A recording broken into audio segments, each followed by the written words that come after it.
In this video, we're going to be demonstrating the development of latent prints with black powder. Now, latent prints are mainly moisture and oils, and that's what the black powder is going to be developing. So let's go ahead and show you everything that we're going to be using, and then we'll do a demonstration for you. So the tools that we'll be using today for our latent print development are our fiber brush, our black powder, fingerprint lift tape. We have fingerprint cards that we will transfer the print that we lift onto. And of course a pair of scissors for the tape. And we have gloves. Gloves are very important. We don't want to get our fingerprints mixed up with any of the ones that we're developing. So when working with black powder, I like to use a spare sheet of clean white paper or lined paper, whatever you have. It makes it easier to not get too much black powder on your brush, and it makes for a little bit easier cleanup. You want to be very careful because you can see it likes to fly out a little bit. I'll just put that to the side. Now, when you're putting powder on your brush, you just want to put it on the tips very lightly. You don't want to, mash it in there. And you want to shake it to get anything extra off. You don't need a whole lot of black powder when you're developing prints, as you will see. Now, there's a couple of different ways that people like to use as far as brush strokes go. Some people like to go in a back and forth motion, or some people like to twirl. I prefer the twirling method just because I think that it, especially when developing loops and whirls, you kind of get more of an all-encompassing, it gets it on every side of the ridge detail, and I just feel like it turns out a better print. So when you're doing this, you don't want to make too much contact.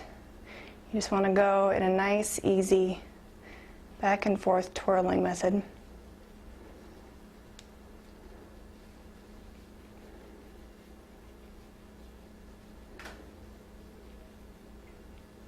And you don't want to press too hard because you can either smudge the print or overdevelop the print.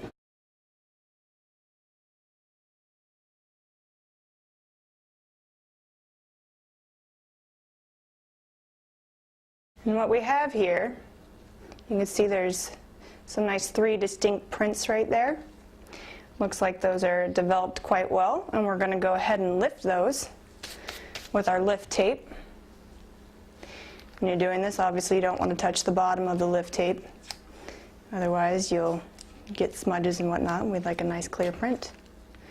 So what I'm going to do here is lay this on its side.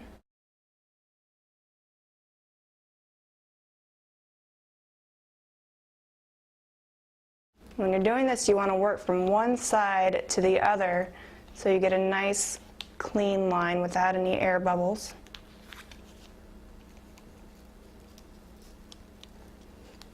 Okay? Just want to make sure that you've got that nicely in contact with your prints. And then you go ahead and lift.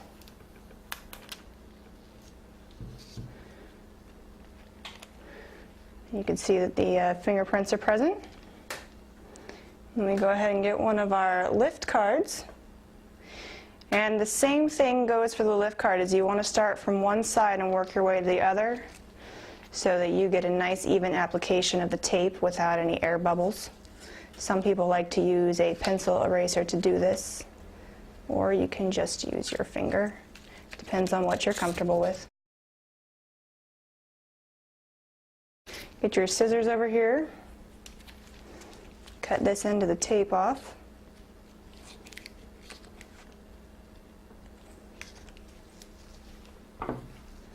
Smooth that down. There's your fingerprints there, and then what you would do is fill out the back of this card with all your information, case, time, date, where you found it. So I'd fill out the information on this jar, put it here.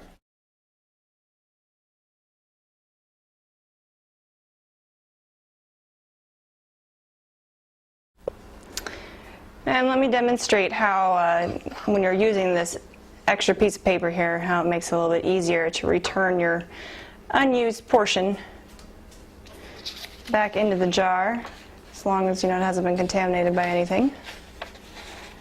And you can save all of your unused powder. Taps it all in there, and there you have it.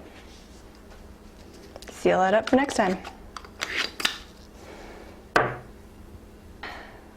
For more information on fingerprinting and other crime scene investigating techniques, please visit our website at the Crime Scene Investigator Network. Thank you.